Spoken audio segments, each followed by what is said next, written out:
When discussing the great auteurs of film history, you hear a lot about the likes of Stanley Kubrick, Orson Welles, Federico Fellini, Jean-Luc Godard, and Andrei Tarkovsky. But one name that never gets the attention it deserves is Roger Corman. Sure, Corman movies are far from highbrow entertainment, were made on microscopic budgets, and tend to appeal more to genre conventions than artistic sensibilities, but there's no denying that the man was a bona fide genius, a powerhouse of talent that launched 100 Hollywood careers, and a shrewd businessman who never lost money on his projects. He produced his first feature film before the age of 30, leading to a long and prolific career as a Hollywood renegade who could make movies faster and cheaper than anyone else. The press would dub him the King of the B's, though Corman never saw his movies as B-pictures, and today, at long last, I get to talk about him on this channel.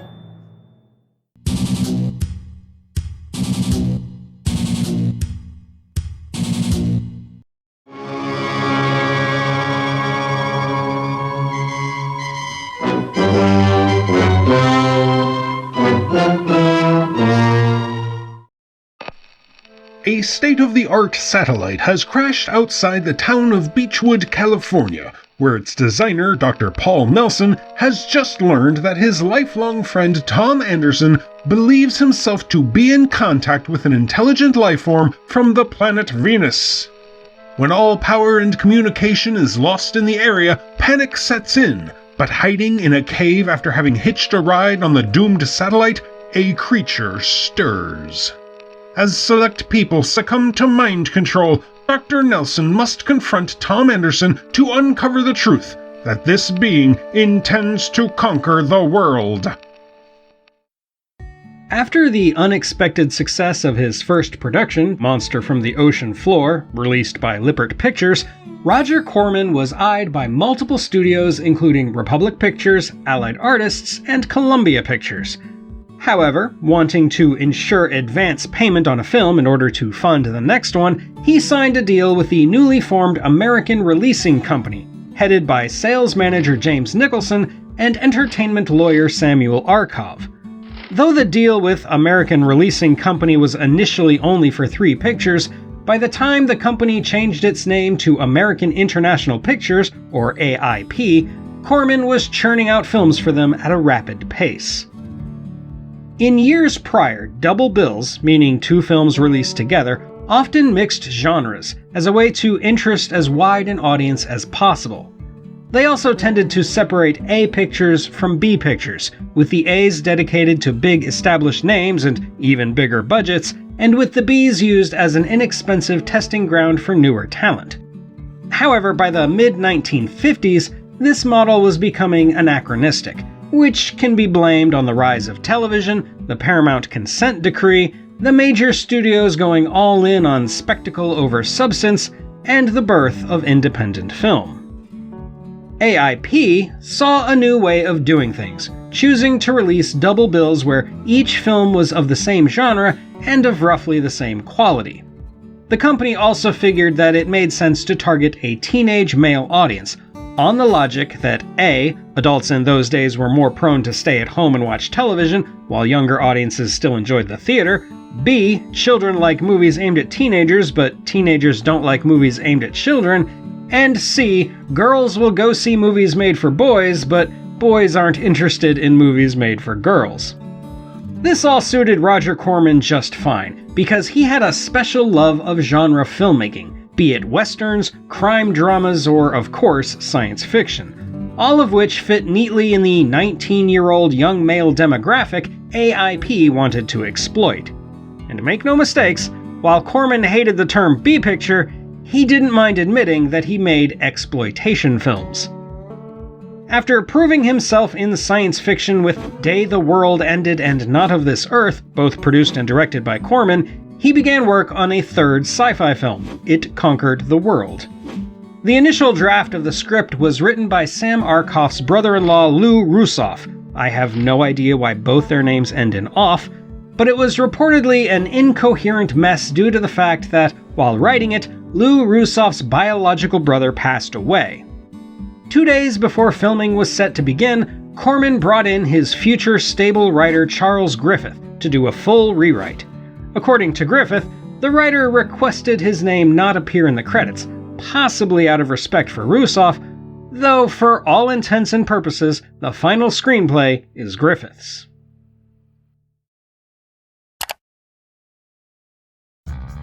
This episode was voted on by my Patreon supporters. If you'd like to vote on future topics like this one, get early ad-free versions of my videos, or just wish to help keep this channel viable as YouTube ad revenue gets increasingly stingy and the copyright bots get increasingly hostile, please consider joining my Patreon or becoming a channel member. I'd like to give a special shout out to my $8 patrons: Batty Bat Firebrand, Chuck Poor, Diane McGill Davis, Don Quixote, Given Chumley DDF, Jack Blair, John Burrell, Mike O'Connor, Numinous 2019, Patrick Baker, Robert McGill, Sean Vale, Spoats, TB Schromick, Tracy Rothmyers, and Warren Davis. Thank you so much for your support. To play the heroic lead, Dr. Paul Nelson, they hired a 30-year-old Peter Graves, who was not unfamiliar with genre work, following roles in movies like Stalag 17 and Killers from Space. Graves is perfectly serviceable as the square-jawed American stalwart. Listen, do you know that in the last 24 hours, men have had their minds, their personalities, their moral standards imprisoned? That a whole population has been herded like cattle into the desert? But he is greatly upstaged by the secondary lead and true protagonist, Tom Anderson, played by fledgling Western icon Lee Van Cleef. Anderson is a far more interesting and dynamic character than Nelson, and Van Cleef plays him as a relatable misfit who has let existential frustration turn him into an unwitting villain. He shows just enough vulnerability behind his eyes to make his final redemption believable, and his fate highlights the movie's real theme: you should always listen to your wife. As for his wife, Claire, she is played by Beverly Garland, who had previously worked with Corman on Not of This Earth and Gunslinger, the latter of which is a western in which she plays the lead, a female marshal. I don't typically cover westerns here, but I do have to recommend Gunslinger, if for no other reasons than its unconventional structure and the fact that Garland did a lot of it with a badly injured ankle shot up with Novocaine. But I digress. Garland also does really well in It Conquered the World, playing a woman who still loves her husband, but sees how far down the rabbit hole he has gone. Of all the characters in the film, it is hers that acts as the reasonable voice of compassion, and some of her best lines were ad-libbed by the actress. Look, I don't know whether you can hear me or not, but if you can, you listen good. I hate your living guts for what you've done to my husband and my world. I know you for the coward you are, and I'm gonna kill you. Do you hear that? I'm gonna kill you!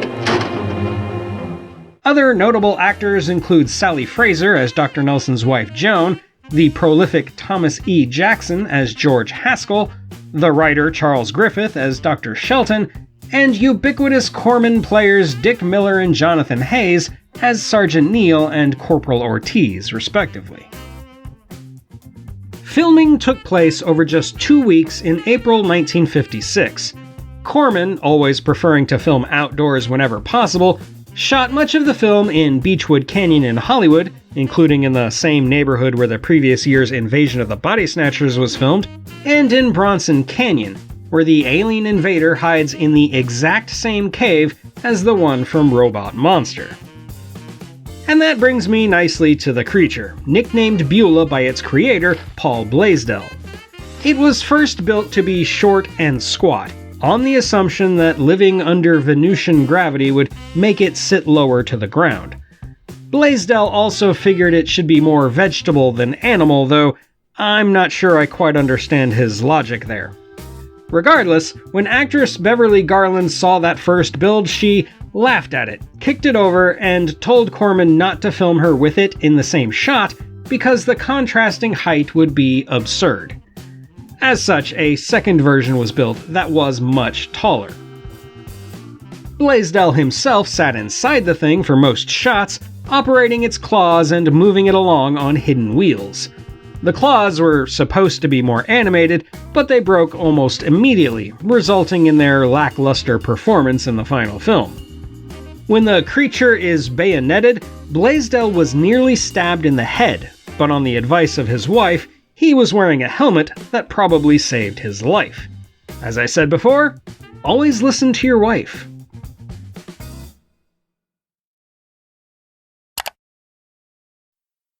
It Conquered the World released in August of 1956 as a double bill with The She-Creature. Believe it or not, it actually got pretty decent reviews for a low-budget sci-fi flick, with the general consensus at the time best summed up by Dave Kerr of the Washington Reader when he wrote, "Amazingly, this picture isn't half bad."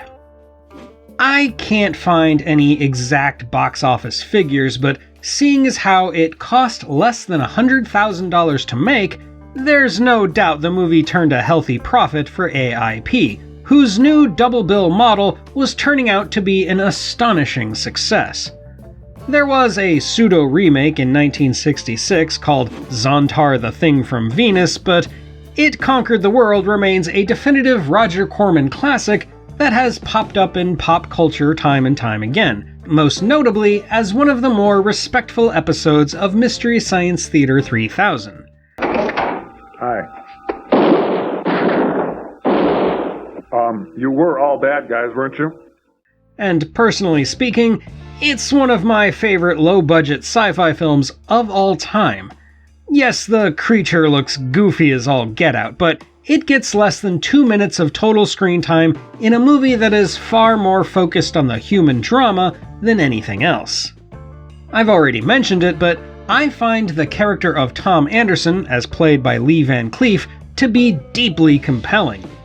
Here's a scientist who has worked his whole life to make an impact, only to find his work dismissed as mediocre and mired by constant failure.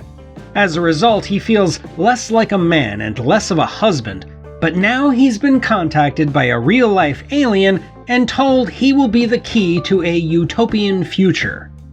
It makes perfect sense that he'd fall for the trap, and that he'd consistently resist all efforts from his loved ones to see the truth.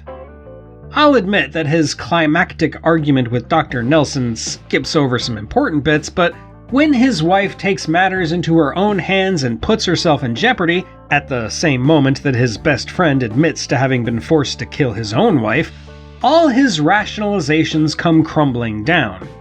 He still pays the price for what he's done, because he cannot truly be redeemed, but he sacrifices himself to end the horror in the most fitting conclusion possible.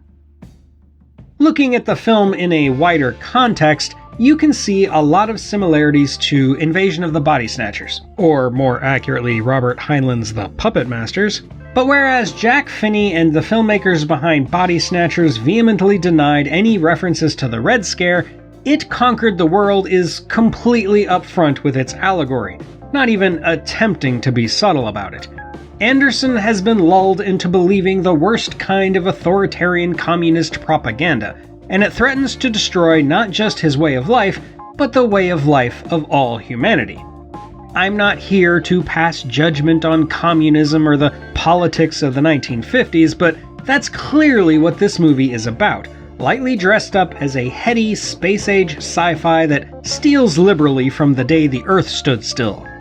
So, even discounting its historical importance in the story of Roger Corman, which, trust me, I'm just getting started with, It Conquered the World stands as an important cipher for the culture of its time. I can't in good conscience call it an original story, but I can say it tackles its corny subject matter with a level of seriousness and sobriety that you wouldn't expect from a cheaply made exploitation movie designed to entertain teenage boys after school. And that's the thing about Corman that the uninitiated don't realize. He was a serious filmmaker, even if he used every trick in the book to save a buck in a day of filming, and his films, despite well-worn genre trappings and laughable special effects, deserve respect and admiration. This is true auteur filmmaking, and while nowhere near as sophisticated as a David Lean epic or an Ingmar Bergman drama, It Conquered the World is absolutely a sci-fi classic. And that's all for today, my fellow Earthlings. What are some Roger Corman movies that you've seen?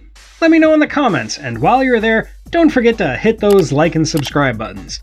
Thank you for watching, and until next time, when we'll start the February of Harryhausen, this is the Unapologetic Geek, telling you to never be ashamed of what you love. As long as you're not hurting anybody.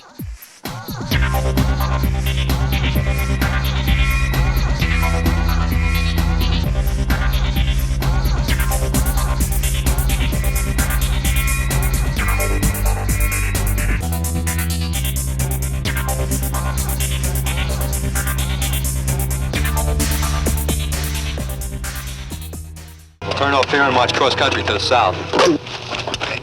Why don't you watch where you're going? I seen a funny looking bird. That was no bird, that was the guy in front of you.